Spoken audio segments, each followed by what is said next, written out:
Hey there, welcome back to the channel. In today's video, I'll be walking you through a simple and effective guide on how to restart an app on an Android device. This method is especially useful if an app is frozen, crashing, or not responding properly. To get started, open the Settings menu. The Settings app allows you to manage all system and application-related options on your Android device. Once you're on the Settings page, scroll down until you find Apps or Applications, depending on your device model, and tap on it. Here, you'll see a complete list of installed apps.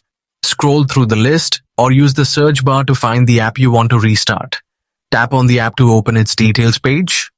Next, look for the Force Stop option and tap on it. When prompted, select OK or Confirm to proceed. This will completely stop the app from running in the background. For better performance, you can also tap on Storage and choose Clear Cache.